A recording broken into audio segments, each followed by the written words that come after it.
this is a light-hearted response, but the more philosophical response is as follows. It says, when you think of ultimate reality as a super personality, we are in trouble with lots of issues like this. Why such variation? Why such injustice in this world? Some people do hard work and suffer all the time. Some people are nasty and they enjoy our life thoroughly.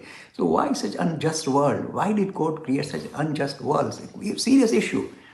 So the only way you can respond philosophically, honestly, to say, when you think of ultimate reality as a super personality, the super personality is in trouble when you look at the world around you. He's in trouble straight away, including this question. Why variation?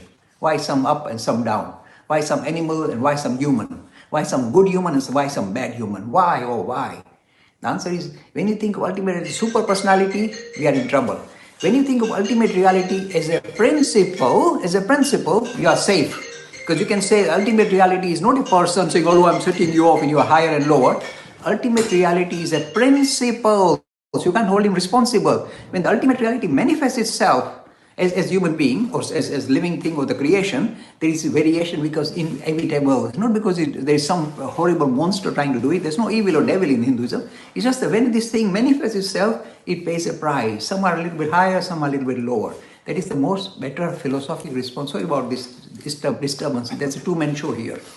So when you get this kind of philosophical challenge, always fall back on the principle of Hinduism, which talks about Atman and Brahman, and go away from the idea of super personalities, because no super personality can respond to this challenging question. Free e-learning course in Hinduism. To register, please visit www.hindu-academy.com. Talks on Hinduism. Sponsored by People Care. Encouraging caring for the elderly in their own homes. For more information, please visit peoplecare.com.